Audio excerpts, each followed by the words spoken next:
Lamelo, thanks so much for taking the time. We appreciate it. Yes, sir. Thank you for having me, man. So how has your first few weeks as an NBA player been?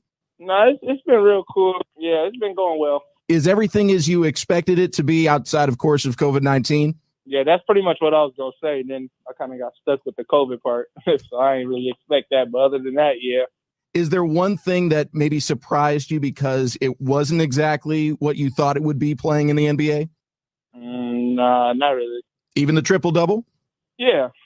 Most, if not all, NBA players' journeys as pros that starts one way or another on draft night. For your draft night, obviously unique due to COVID, but did it feel the way you always thought it would, hearing your name being called?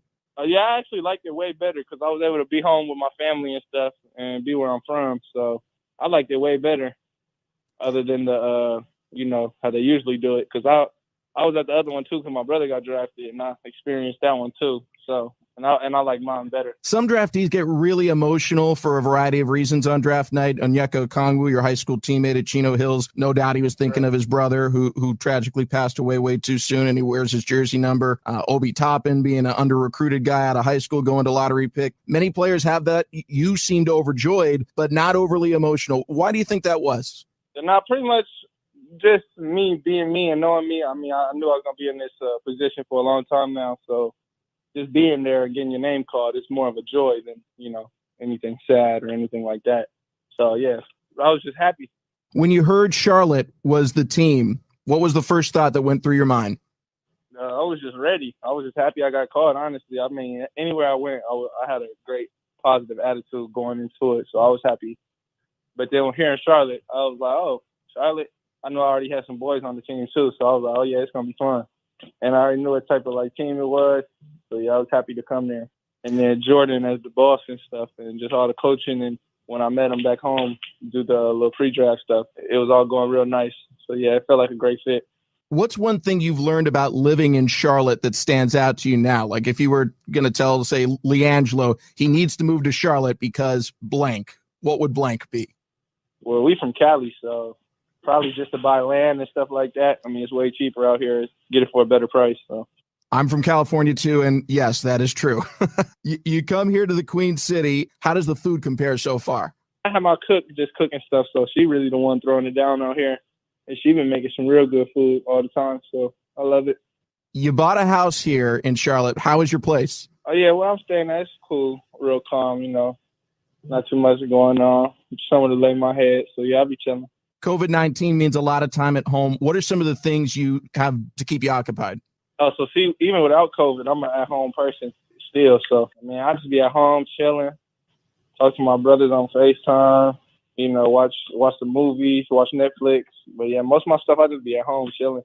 Are you always looking for new movies, or is there like a favorite go-to that you find yourself repeating a lot?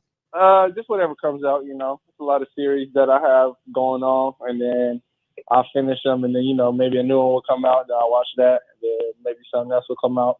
Or even a movie would come out. I just got done watching Soul. Soul was good. Soul was very good. I got little kids. They love it. Right. It's a great movie.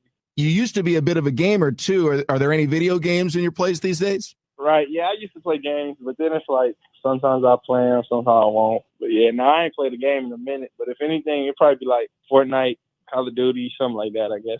On the court, you guys play up-tempo. You share the ball beautifully. It's not the normal ISO ball a lot of basketball fans associate sometimes with the NBA. How do you like the style of play? I love it. I feel like it fits my game. I mean, growing up, I was always running, passing to the person ahead. That's how we learn basketball. So, yeah, just coming here, it kind of fits right into that. And you mentioned it's how you've always played. Was there an NBA player or team that was kind of an example of at least elements of what you guys did back at Chino Hills? A lot of people would label it as the Warriors. Probably the Warriors, the closest thing. But I mean, we was playing a way nobody ever seen. They'll shoot a ball, and we already had two people down there, throw the ball, press the whole game, 2-2-1 to a 2-3. So yeah. The kinds of assist numbers you guys are averaging currently here with the Hornets, you got to go back to those Warriors teams that were making and winning finals, or even Magic Johnson's Lakers, to find teams that have similar assist numbers. Do you feel the Hornets are headed in that kind of direction where you can compete at that level for titles? Yeah, definitely. I mean, that's the goal. You obviously want to play to win, so we're just trying to get there. And it's a very fan-friendly style of play. The buzz around Charlotte's been intense since your arrival. I know fans would love to be there at Spectrum Center. Do you miss the crowds? Most definitely. When you played in Australia or even going back to high school, do you remember noticing the fans there at games, or are you kind of blocking it out and your focus is between the lines? Nah, definitely between the lines, but I definitely always, you always don't know when there's people there, especially because the noise used to be so loud. I mean, we used to feed off that energy, so yeah, we definitely miss the crowds. Do you think your game or your energy level is going to take a jump when there are 20,000 people at the Hive there to watch you and your teammates? Yeah, I believe so. It's a day we certainly can't wait for, and we want all of you to be a part of. That's why I want to remind you that season ticket packages for the 2021-2022 season are available, and you can guarantee your price right now. For more information, call 704-HORNETS or visit hornets.com to live chat with a season ticket representative. Today on the Hornets Hivecast, we've got Lamelo Ball, third overall pick from the most recent NBA draft and one of the heavy favorites to be Rookie of the Year in the association. But his origin story in terms of setting foot on the national scene goes back to when he was a 14-year-old freshman at Chino Hills High School. Let's talk some more with Lamelo Ball. Lamelo, first time I saw you play in person, I got to call one of your games in the CIF championship your freshman year at Chino Hills. Team had you, your brothers, Onyeka Okongwu was a fellow freshman then. Eli Scott rounded out the starting five. He's a leading scorer at LMU. Team stacked with that much talent. You stood out even at 5'11" or so at the time as a freshman. What do you remember from that time in your career? I definitely know it was way different at the time. Like, the only people that see us how we is today was ourselves. I mean, we all knew we can do it. But, like, as the time we was winning, it was just, I was 5'8", freshman. My boy O was a freshman coming in, finally seeing varsity for the first time. Eli, no offers or anything, just playing. Lonzo was set, and then we had Jello. So we had a lot of people that nobody thought was even like that. It was four of us. We pretty much just had Zoe, and then we had to go out there and show people what we could do and stuff like that. And now you look back on it, and we are where we are now. So as long as you believe in yourself and stuff like that, I feel like you're always going to be able to be where you think and see yourself as. In terms of most fun season or team, where does that one rank for you so far? Oh, yeah, definitely for my lifetime, I remember that one. So probably one. We won 35-0, did everything right. It was just like a dream season. And you beat good teams along the way. The game I saw was against Sierra Canyon. Remy Martin, who's tearing it up at Arizona State, was there. Cody Riley. Right. Yeah, we was beating the best teams for sure. Montverde, all the top teams. We was number one in the whole nation. When you were in high school, you had a reputation as a scorer who would shoot from anywhere. Now you're seen more as a playmaker. When did that change start to happen for you in your game? That's probably a question for the people, because my whole life, I was able to score, play, make, all of that. But, it's just been positioned where I was. Like, Chino Hills, I had to play the two because Lonzo was the one. So, obviously I was just a two-guard getting to it, trying to get buckets and stuff. But then even when he was tired, I played the one at the end or just switch off with him whenever. But then right when he left, I was playing the one the whole time. So, obviously, I had to play, make, and score, do both. And then going to Australia, play, make. So, yeah, I've been playmaking my whole life, honestly. How important to your development was playing with your older brothers and just older players in general who were bigger at the time than you? Yeah, I feel like it developed my game a lot. Seeing older people and playing against older people, you obviously just going to develop other stuff, become better. You get better every day because you're playing against, older people. You've got great NBA size now, of course, but when you're rebounding against a center in this league, you're still giving up a few inches in height. Are there tricks from playing back in the backyard against your brothers or as a freshman at Chino Hills that you're still using today? Tricks? To be honest, not just see it and go get it. I don't really have no tricks. When the ball goes up, do you feel like you know where it's going on a miss? If I read it off the rim right, yeah. Like, just seeing which way it hits off the rim. So, yeah, sometimes. But sometimes it could be kind of hard, Mel, I'm a big believer we take a lot from our individual experiences and our relationships growing up. And I'm going to name a couple people and places from your past and tell me what it brings to mind for how you got to be who you are and where you are today. So let's start with your brother Lonzo. Oh, yeah, my brother Lonzo, I take a lot away from him. Even day-to-day basis, we still talk to each other. He talks to me, I talk to him. I learn from him, he learns from me. Forever my brother. Same with Jello, too. How about Lithuania? Lithuania, I feel like I got a great learning experience out of it. I mean, I went pro over there, learned a few things, playing against older men and pros. So I feel like it was helping me every day too. Chino Hills. Chino Hills basketball, I mean, growing up process, I mean, I was there learning from my brother still, learning from coaches. Pretty much was just young at the time, going through it. Just, like I said, hungry to get better. I'm just going in every day trying to get better. Your dad. Pop's one of the biggest role models in my life. I mean, he raised me. He's my man. I was always looking up to him as a legit. So, yeah. Australia. Another learning experience. I went out there to play instead of going to college. So that's going to be with me for life. Pretty much just doing the opposite route, showing people that you ain't got to always do the traditional stuff to make it there. And your mom. My mom, one of the biggest supporters and role models in my life again. Was always looking out for me, raised me. I mean, did everything she could, so I was good. So, yeah, forever. And my pops. Melo, your popularity exploded when you were in high school across all forms of media, but in particular social media. Today, how often do you interact with your fans on social media? I mean, if I see something, I'll interact, but it don't really be too much. I don't really, I'm here and there. Not really always on it, though. What's the strangest message you've received? I mean, every day you can think of, my man. Whatever you think is strange, I received it. I can only imagine. What's the best message you've ever received? The best message? I mean, honestly, the best messages is when people always just say, like, keep inspiring, and, like, you inspired me to play basketball. Or, like, I was hurt back then, like, my feelings was hurt, and then I seen you play, and now I see something else and want to do this. But pretty much just whatever message inspires somebody and wants them to go do better in life or anything, that's the main thing to me. So that's probably the best messages. Who's your favorite follow on social media? Who do you check when you're going on? My favorite follow? My family.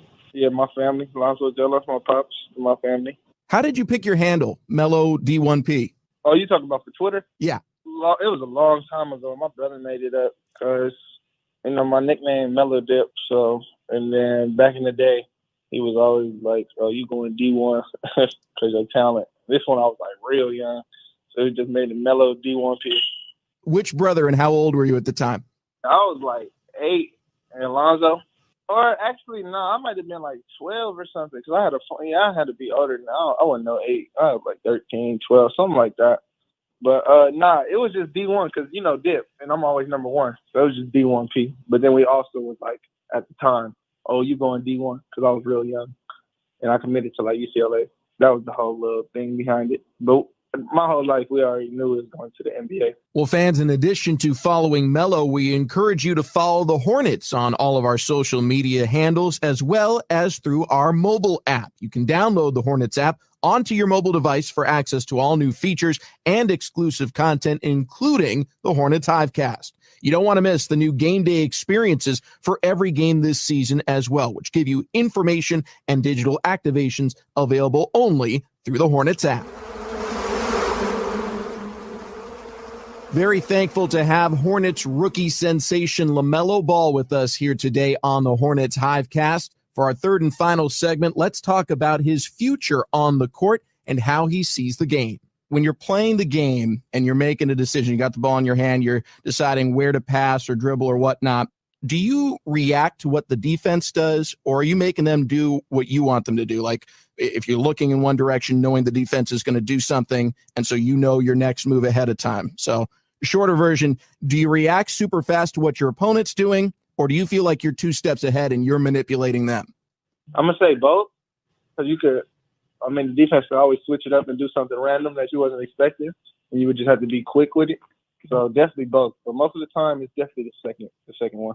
Do you feel your reaction time and your decision-making is getting faster right now as you're playing here in the NBA? No, I feel like it's always been the same. Is there any difference that you feel between when you played in Australia or even backyard against your brothers to now? Nah, it just all feels like basketball to me. One thing that stands out about your game when you're passing, whether it's behind the back, a bounce pass, whatever it is, you always seem to hit your teammates in the hands in shooting position. How important is it not just passing, but precise passing and accuracy? Yeah, I think it means a lot. So you don't really mess up a shot. It's just all one motion. so you catch it and then shoot instead of like making a hard catch and then having to come down and then shoot it, you know? You're pretty good at it already, but how long do you really have to play with someone before you know exactly where they're going to want the ball, like that quarterback to wide receiver connection? Right. I feel like I said, just a few games, few practices, stuff like pretty much what we're doing now. And just the more you play, the more it just gets easier and easier. Melo, I've heard you say your end goal is to be a Hall of Famer. That's your ultimate goal? Yes, sir. What's the first element of your current game you feel you need to improve to get to your final destination? I'm going to say all aspects. I feel like I need and I feel like I could improve every part of my game. I never feel like it's cap on anything that I got. So you just keep going, keep working, listening, taking the info, keep working out, just keep putting up stuff and see where I land. What are some of the mile markers you need to hit on that journey? Like, what are some of the things you have to accomplish between now and the Hall of Fame to make sure you're on there in the first ballot? Right. I feel like just like I said, just keep listening and playing the game of basketball. Kind of just like let God take the wheel and then just sit back and then know I'm going to work hard, put that in perspective, and then usually I'm good. Are All-Star games part of the equation? Yeah, most definitely. MVP? Yeah, hopefully. Championships? Yes, sir. Pretty much everything. Last question for you, Melo. Michael Jordan had so many iconic moments. I think of the championship shot he hit against Utah. If you had to envision your perfect play, your signature moment, the one thing you would be remembered for on the court, that one moment, would it be a pass, a dunk, or a shot? A dunk? No, I'm just playing. I'll say a shot. Well, we look forward to many, many more signature moments. Melo, thank you so much for taking the time and joining us here on the Hornets Hivecast. Yeah, sir. Thank you, family, for having me. And thank you to all of you for joining us as well. We hope you've enjoyed this exclusive, extended one-on-one interview. And again, our sincere thanks to Lamelo Ball for giving up so much of his time. We will have another edition of the Hornets Hivecast for you tomorrow, previewing the game against the Chicago Bulls. And I'd encourage you to go through the archives. We've got a lot of great interviews with different people around the Hornets, including General Manager Mitch Kupchak and former All-Star Gordon Hayward. For now, for everyone with the Hornets, I'm Sam Farber saying thanks for listening. It's been a pleasure and a privilege having you with us once again on the Hornets Hivecast.